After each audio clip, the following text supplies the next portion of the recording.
Hey there, YouTube, it's Speedy Two Finger, and I just got back from the AMC 18 Dine-In Theaters in Yorktown, Illinois to enjoy a screening of Roger Waters' This Is Not a Drill. Roger, 81 years old, out on the road, putting together this simulblast from the past.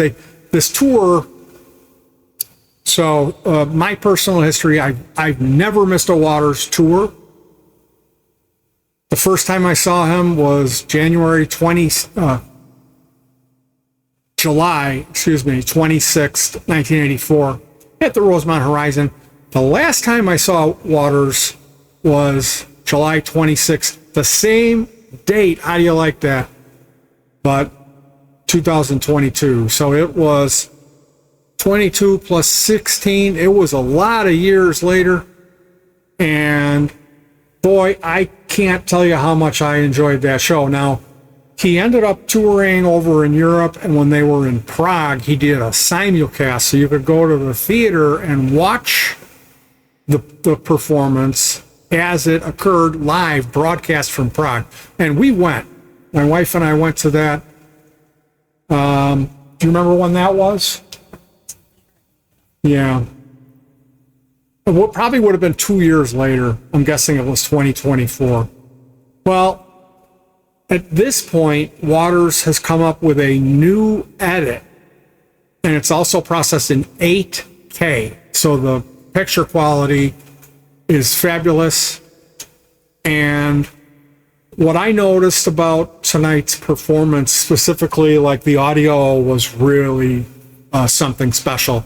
And they had moments where they did panning and special DSP effects, two different elements of the sound, which created these virtual freakout moments that coincide at the appropriate points in the music during a synthesizer solo, and when it crescendos into the next big thing. Oftentimes I would hear this stuff that I had never heard in any mix of this music before. So I had seen the July 24th, 2002, and then the Prague broadcast was May of 2023. Went to those type of countries or whatever in 2023. He was in Europe, yeah. Yeah. And that's when I went back to the movie theater and saw the first performance of This Is Not a Drill. And I got to tell you guys, I don't remember it, and neither does my wife. We've seen Waters a lot, and we've watched him on DVD. So when you get old, especially if you're tripping every time you see Roger Waters. No, I'm kidding. I don't, my wife certainly, we're good teetotaling people. It's nothing. The reason I'm blue right now, I'm not on magic mushrooms. I promise.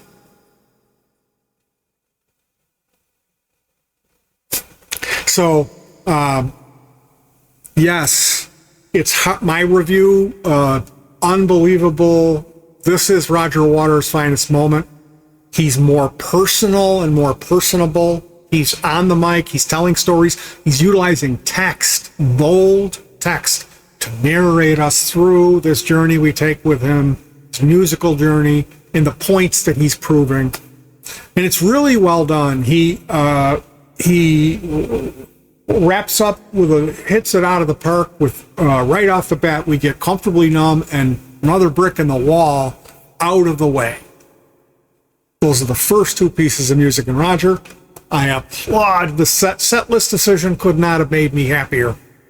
As a fan, I'm not looking forward to hearing either one of those pieces of music, although I enjoyed both of them. I can't tell you how good the band is, the soloing. And there's two soloists. Well, there's like four soloists in this. The band is, it's unbelievable how good they are and how good they sound interpreting this stuff, like the vocal that the guy does on Dave's Us and Them. It's what's his name? The guy who's remixed everything. You know who it is, that guy. But he there's a scene where he produces a Thunderbird guitar that's so unbelievable. This Thunderbird, it's just like humming. It's like in the cartoon when the wolf sees the sex pot woman. That's how it was when I saw this guitar. I was like, oh God. And then at the end of the movie, they show Roger Waters' first reaction when he first saw it, and he does the same thing. He immediately starts dropping F-bombs, and he's like, this guitar, it's just impressive to say the least. So, yes, walking away from this thing, of course, I'm a fan, and I say this tour was his finest moment.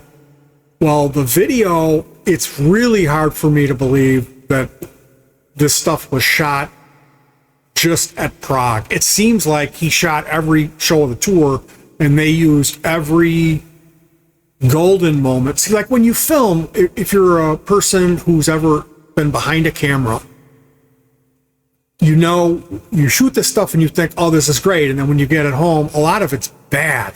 A lot of it will be unusable or just terrible. Then there's stuff that's good or passable. And then there are these magical moments when everything is perfectly framed.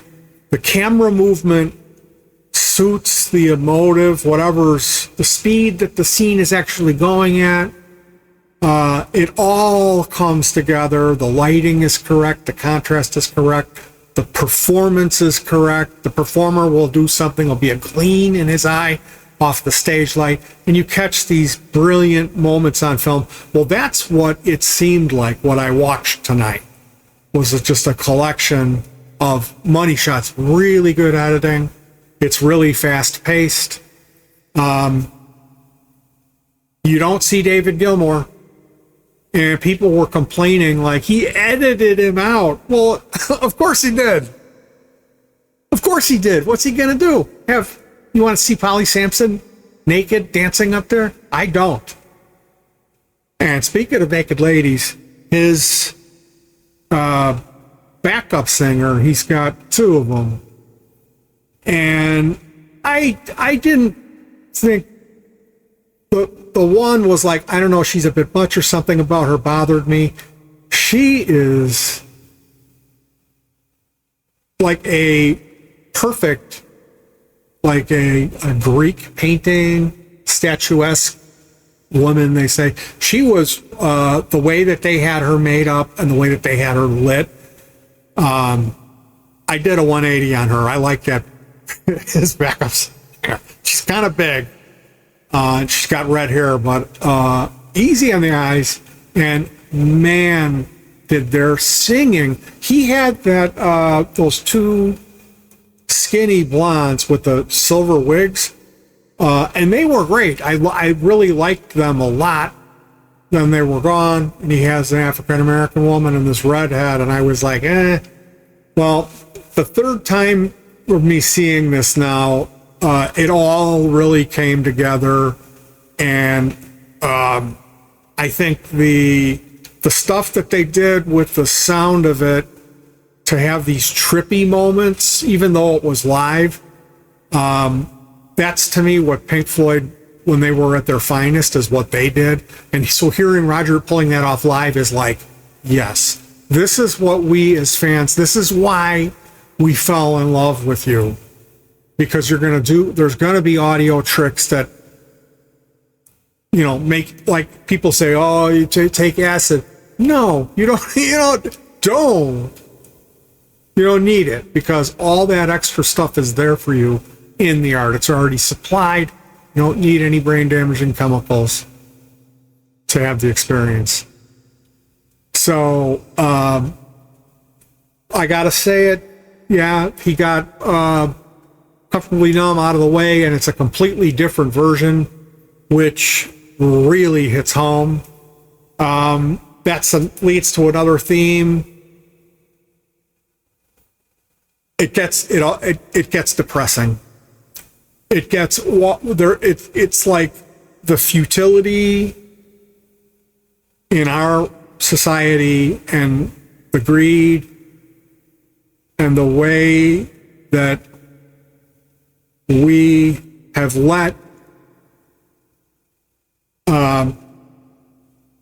this evil be done in the name of capitalism or whatever. And you know, then there's like moments where he's like flashing slogans and it's like resist capitalism, and I'm thinking like, really, Waters? Like, I don't know. There's points when you can get, it's real easy to step over that line, and this is why people talk about it. Why people get upset and walk out of the shows, because it's, you know.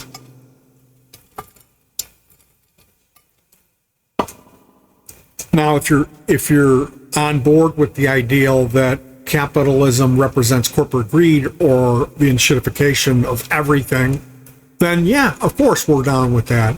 But capitalism generally as a system, as opposed to what?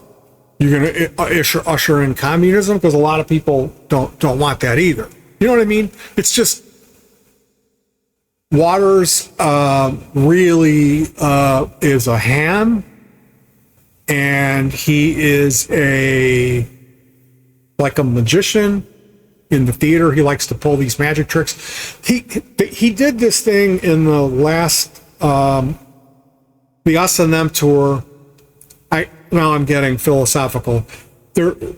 There was footage of a woman at the beach with her infant daughter, and there was a globe that flew up on that. There was a chrome globe, and they kept showing it. And then through the show, we see more of this woman's story where she put her daughter on a boat to escape because it wasn't safe where they lived, and a drone hit the boat and killed her daughter. So she's back at that beach by herself, but her daughter's not there. So at the end of the concert, that globe appeared in the flesh. It was there, flying in the theater. And they have this was the grand finale of that show. This was the Us and Them tour. And they had a giant, real powerful laser pyramid, 3D, shoot up in front of the stage. This massive, as big as the venue, all the way up to the roof. This pyramid, really bright, intense lasers.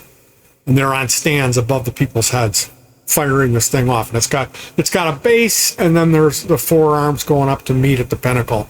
And then they had these super powerful flood cans shoot a rainbow through it, and they pan that up to the ceiling when they're doing the crescendo of the song Eclipse. And that chrome ball comes up and flies to the peak. And it was there. Now, that, like, now my wife is laughing. I'm sure she's not laughing at me. Okay. Thanks for helping. So, of course, I'm in the venue, and I've been reduced to a pile of gelatinous, snotty, viscous liquid.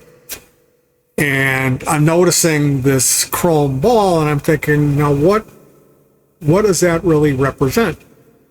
There's got to be some meaning, right? Isn't Pink Floyd like a bunch of layers? You have to figure it out. So I don't know if that was juxtaposition, where you're supposed to figure that these ideas that are emanating from the stage, that they can actually be manifest in reality. That you don't be a doubting Thomas. So that type of thing, that huckster snake oil salesman, like, that's why people love Roger Waters, and this is why people walked away from those Pink Floyd concerts saying that this was the band, like, this was the hot ticket concert band of the 70s. You had to see the Pink Floyd concert. And, you know, a lot of that is like people, well, they went and maybe they took a psychedelic for the first time, and then you end up, this guy's somebody's uncle, and he's telling them while they're smoking their first joint, and they're listening to Learning to Fly, and then they become Dave Gilmour fans. But I gotta say, that hucksterism is demonstrated through stagecraft. They had the sound effect thing going. The mix was phenomenal. They were utilizing sound effects that were timed to events that happened in the cartoons. Like the second song is called The Powers That Be. They did a different version of Power That Be. Waters has changed his articulation of his voice, and he's come up with a real Roger Waters, cantankerous old man, half screaming, half talking. It's not really singing, you know, the way Waters does it. It's more like he's reciting a poem almost, but it's also musical. And he's changed some of the vocals into this different style, and I absolutely loved it. The version of The Powers That Be that I saw in Chicago was not the version that I saw tonight on the Prague.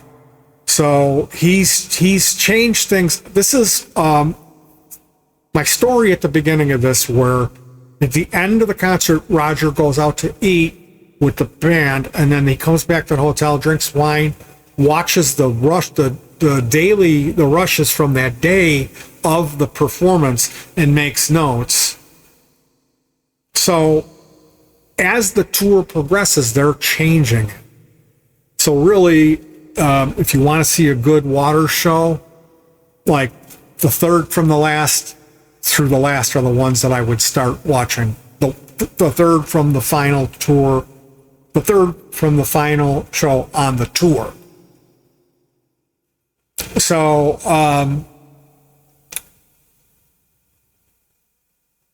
it's the Pink Floyd stuff was represented well, as well as his solo stuff. It's a well-balanced mix.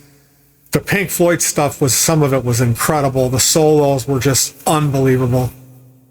And like the synth sounds that they used on Sheep was just unbelievable how cool Sheep sounds. There's like an echo on the whole main, the PA, where it's like the whole song is like kind of echoing, but you can't really hear it. It's just kind of more of a psychoacoustic thing. The vocal is echoing, and it's all,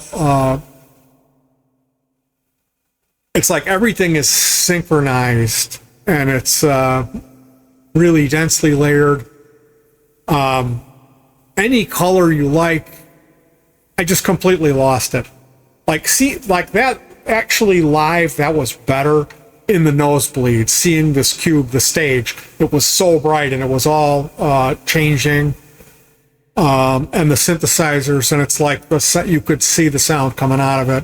It was like it became there's a scene in the wall where they show this kind of like a god that's trapezoid shaped, and it opens up, and there's lights. It's kind of like supposed to be their stage almost. That tripping at the United Center, watching Any Color You Like, that was the moment for me that was better live.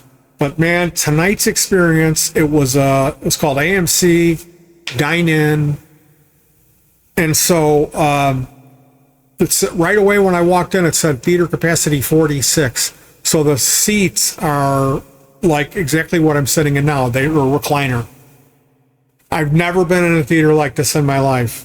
And every two seats, there's a table in between for you to put stuff down. And then they got big, huge trays to swing in front so you can put all your crap up there. So I had a fanny pack with glass cleaner and a glass cleaning rag. I had a whole bunch of Kleenex because I knew I would be crying the whole night. So it was climate controlled. The theater was just about sold out. Everyone was quiet. There was no previews. I didn't have to see the stupid squirrel chasing the nut, or whatever, advertisement. Thank goodness there was no advertisements. Straight in. They played a promo for Not a Drill, and then Not a Drill started. And when it ended, they showed some, like a blooper reel that was black and white, which showed Waters. And boy, I got to tell you, that backup singer, I didn't like her at first, but she, the way that they had her made up, and then the way that the light was on her, and the way that they processed that footage was like it was really something else.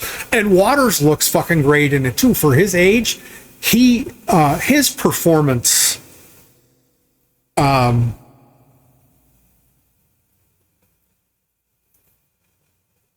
it's almost like I wish that instead of getting older and passing, he could somehow hit a point and then regress and get younger and go back to when he was 40 and over that many more years, and then end up being a little kid and shrink down into a little globule. And they could sweep him off into the bin and say, "Thank you, Roger. You're all done. You can rest now." But the idea that this guy's going to retire, for me, like I said, he was my first real musical love. And that music, there isn't a lot of hope in it. So 10 years of that, and I needed a break. That's when I discovered Adrian Belew music. But I got to tell you,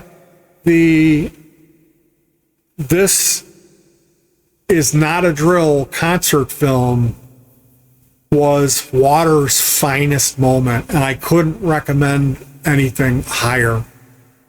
Ultimately, if you're a fan of classic rock, you should have all this stuff in your collection. You should have already watched the entire, like really with Waters, you should go back to the first tour.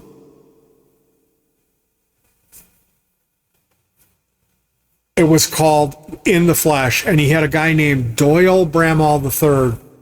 That video is available, I believe, and that's the first Waters tour where he really changed the way that they performed the music, and the music improved. The music changed. He was taking a lot of liberties with how the songs were performed. Stylistic choices. You think, oh, here comes the guitar solo, and there will be a sax solo. And he had these real distinctive live versions of the Pink Floyd hits that sounded nothing like the recordings. And that's like Pros and Cons of Hitchhiking Tour, Radio Chaos Tour, and whatever else came before that. He kind of didn't tour for a while, but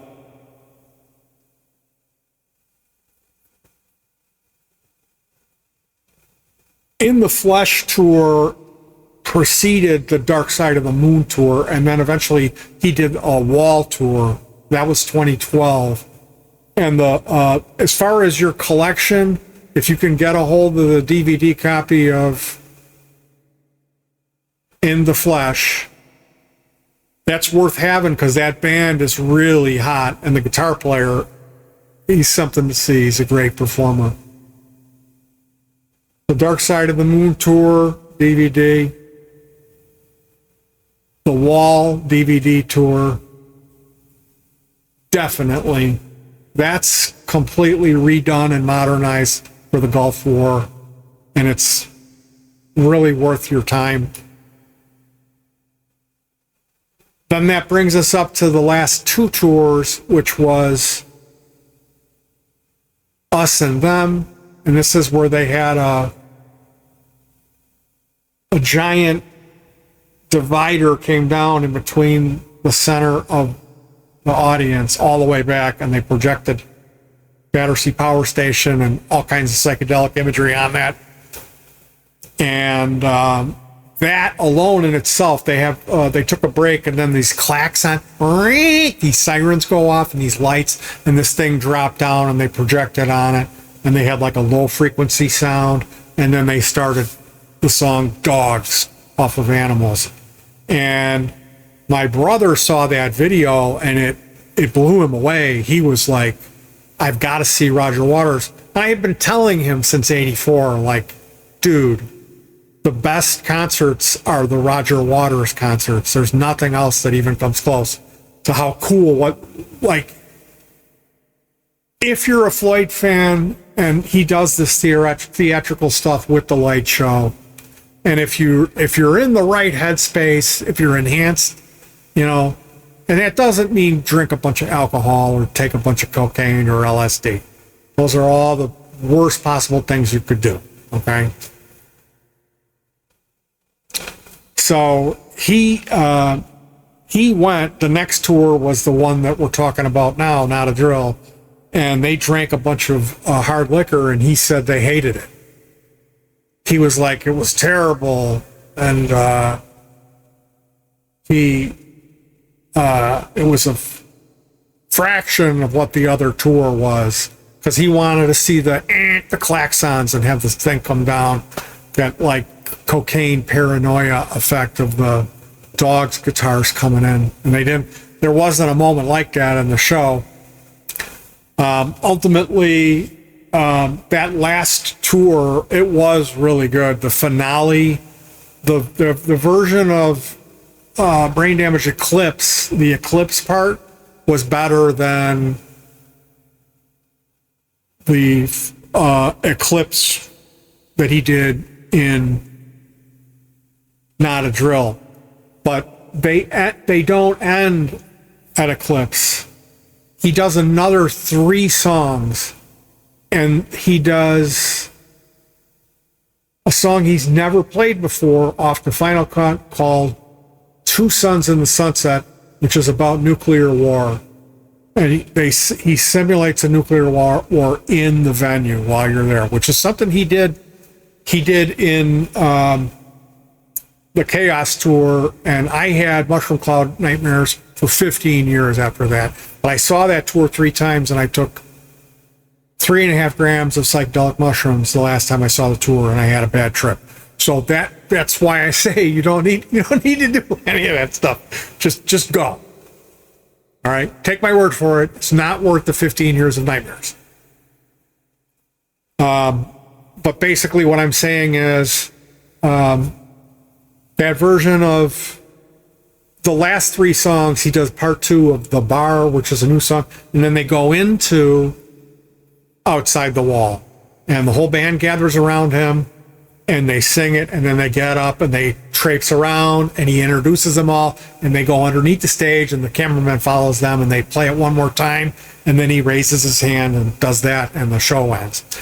So that finale, those 3 songs, like seeing Two Suns in the Sunset, and you experience the nuclear holocaust, and it's unbelievably beautiful what they show. The animation of people dissolving in the fireball, it's so beautiful with the singers and the band, what they're playing, the music, and then this animation, what they show is this people going like, because the fireball's coming, and then they dissolve, little squares in slow motion start spinning out from them, and the image breaks apart digitally.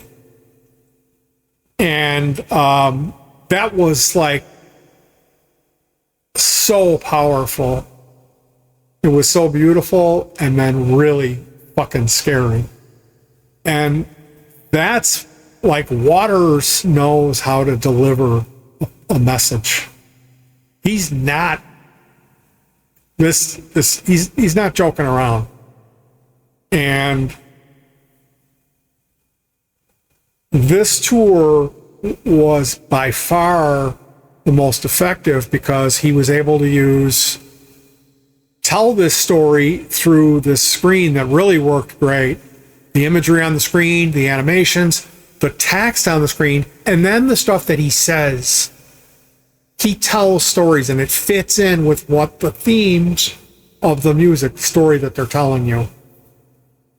So, and it's not some big conceptual thing like Chaos was. It's a loose thing. And the message is really beautiful.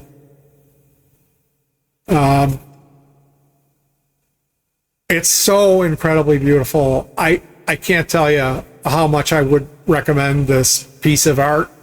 It's just the most breathtaking and incredible thing I've ever seen. And like Waters, his voice, how he does this old man thing now with it is so cool. So all of the surprises, like initially I didn't like the version of Comfortably Numb. Now I've seen it 3 times and I absolutely loved it. The first time I watched The Bar, it was like, okay.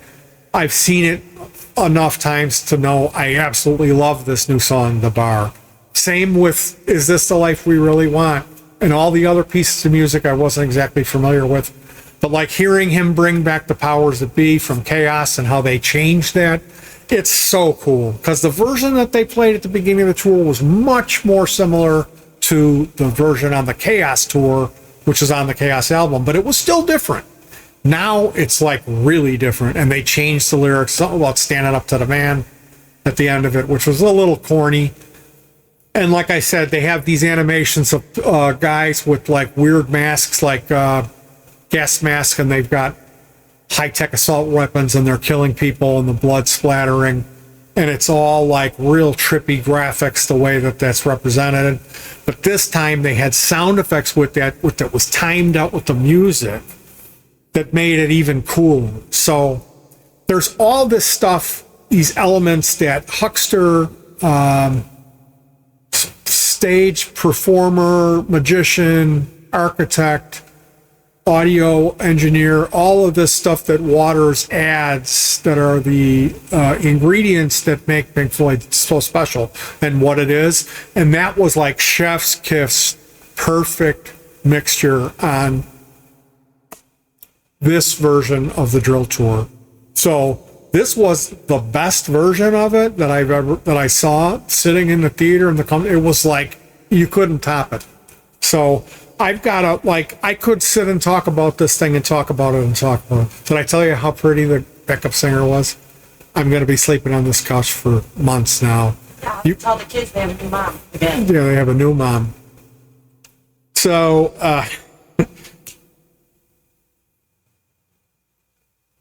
put it on your list to pick up a copy of this DVD.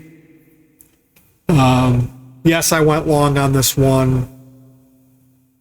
Consider that it's like my favorite thing that I've ever seen in my life. And that I saw it 3 times and it got better every time too, you know. So, Roger, the way that you ended that concert was so perfect for me. To hear you sing The Bar Part 2 and understand what it means. And then wrapping that up with Outside the Wall, I really felt like you should retire. If that was such a perfect and poignant way to end it, I wouldn't expect anything more from you. But if you do come around again, I know he's planning on doing a memoir. He's going to have a book, which I absolutely cannot wait. I cannot wait to read his book. If you're a fan and you haven't already, Mark Maron has a podcast called WTF, and Roger was on that. And I think that was, out of all the Waters interviews I've listened to, some really painful ones going back to 84 when he first split with Pink Floyd. And he was really pompous and cocky. He's really done a 180 from that. And you have to kind of be able to see his sense of humor and also his message and how important that is to him.